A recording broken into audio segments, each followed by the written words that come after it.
say something directly to the camera? I'm a big fan of yours. I've been watching your work online for a while. Do you want to say, I just videotaped this whole thing. Do you want to say something directly to the camera? Oh, great. Okay. Do you have any idea what any topic or no? Okay. Whatever you want to say. Okay, wait, let me just. Jeremy from We Are Change LA. Yes, sir. Where's the footage going to go? I have a number of websites, including 911artist.com, 911truther.com, and I post on 911 Blogger and a lot of places. I don't know. I'm just going to take a look at it right now and see what we got. Look, I've been watching. We've all been watching Jeremy from We Are Change LA. I've been watching, and awe and amaze me. I know Bruno online, and I've been talking to him. And I know a number of the people here.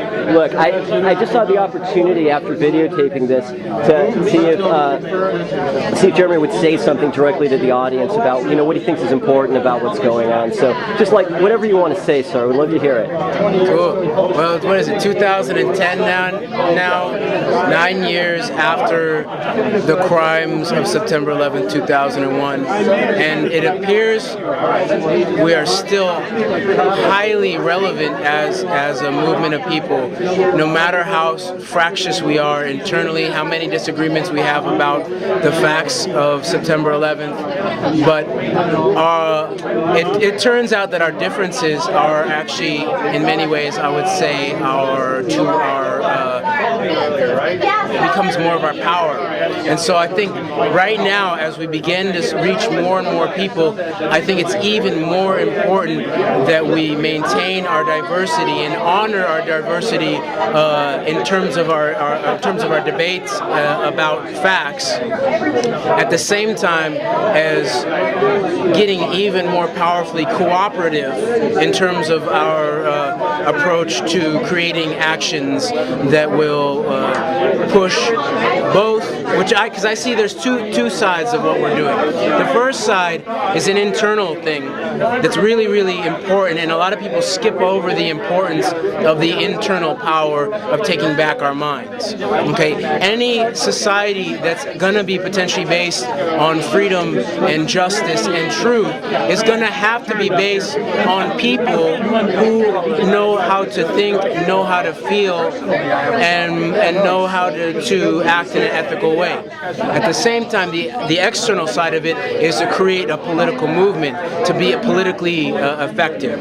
Okay, and so now I think we're at this moment where we're moving into the realm where the work that's been done on the internal, freeing people's minds and people learning how to think, is coming to fruition of actually having external political effects. This is a really, really important moment. The effort is actually going to get even more difficult right now, and we're going to need to be even more precise in terms of our discernment. People say you don't want to be judgmental. We don't want to be judgmental, but we want to have good judgment at this moment. And so that means being the two wings of the bodhisattva. Okay, it's not just having compassion. Oh, that's important. I would include passion in that wing too, but also wisdom, discernment, judgment, these types of things. So this balance is even more important right now at this point.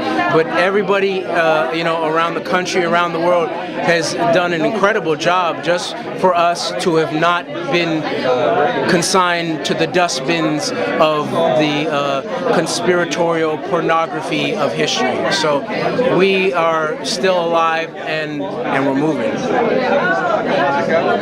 Great, sir. You're a real inspiration. Okay, look, anything else you got to say to inspire? But let me ask you one question. That the moment with Biden and your tone of voice, it was such a moving experience for me to see that. I mean, it was really like, I wasn't watching on that YouTube video doing that. It was like a moment of my life personally. Like, it was so intense, right? Do other people tell you about that? Do they talk about that particular? I mean, I've seen other videos that you do too that are really just like they're right there, right? But that one in particular was very kind of like, it was very moving, right? It was very important. Do other people ask you about that too sometimes? Some people, actually what's interesting is some people have commented to me that they weren't convinced by all the evidence, but that they saw the way that Biden reacted or responded or didn't respond to my question attention to him, and that to them was massive evidence that there was something serious here. And so to me, that's actually part of the idea of the potential of what we might call a truth squad or a truth action of the encounter or the confrontation, is that it shows the human dimensions of this ongoing cover-up, and that a lot of proof in the pudding in terms of that there is a cover-up is in the way that people who are on the inside circles of power don't respond or react in a very strange manner. Because for me, like, you know, I like to approach it as if we actually had an open and free society.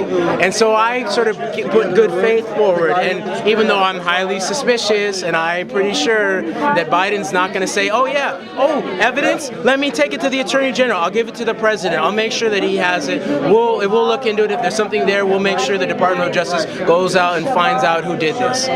Of course, we could hope, but we're not delusional. But at the same time, it's almost as if there's some type of performative power in the utterance or the act, and that to expose it in the public, especially for people who are not used to plain speech, let's say, being spoken to their face, such as politicians, I think it's almost, to me, it's like, you know, putting, you know, shining light on vampires in a certain way. You know, it doesn't kill, you don't want to kill the vampires, you just want to, you know, you don't want to let them do their wickedness anymore, and you want them to, you want to turn the tides on wicked doers, and that darkness is not a power that is equal, or it's not even a power. Darkness is not equal to light. You shine one little light in a dark room, and the darkness, much of the darkness, scatters. Okay, it's because it's not a world of good and evil in my eyes. It's the presence of love, or it's the absence of love in many ways. And so, you know, sometimes the love is a ferocious thing. If someone's being raped in the street, love is not singing Kumbaya on the side there, or it's not even harvesting rainwater in your neighbor's yard. In the moment, love, if someone's being raped in the street, is a ferocious but restrained attempt to restrain somebody from doing that wickedness. So to me, the enactment is important. Is important, I think, in terms of just going out there and uttering what you know to be the truth as plain and as articulate a manner as you can fashion, and just to lay it out there for the world to see. So yeah, I mean, that Biden encounter was very, very interesting. Like, you know, I thought I should have, you know, shut my mouth at some point, and I think more would have been revealed if I'd kept my mouth shut after my first question and allowed him to speak a little bit more. So you know, I'm not unabashedly, you know, after something like that, I'm always sort of thinking, what could I have done that would have been more fruitful. But at the same time, I'm happy that we went and did it, because I think that at the very least it does supply some sense of possibility or inspiration that we can act in the moment, even though I would want it to be, the cover-up's not going to come unraveled in a minute, you know. But over time, act after act after act after act, we replicate and we spread a sense that we are the powerful, and we are the powerful. It's just a matter of whether we're going to claim our power and to develop our power and to show our power. And our power is a loving power as best that we can show that.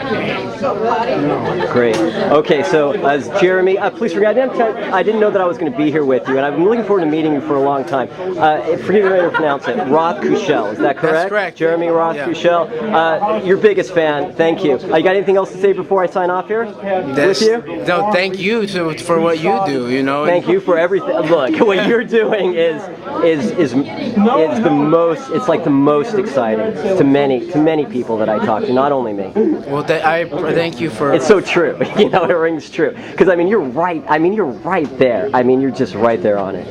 But beautiful. I appreciate that very much. But to me, it's like it's the idea that it's all of us combined in all of our different ways of acting. That's how we become powerful. And it does take all of us, and we're not all gonna do the same things. And that's where our overall power comes from, is in the diversity of our approaches. Brilliant. Okay, Jeremy, thank you very much. I really appreciate meeting you, and I've been looking forward to it for a long time, actually. All right, good to meet you. Wait, what's your name? Paul. Paul. Good to meet you. Sorry about all those emails, by the way. That's cool. Hey, Paul, are you part of We Are Change?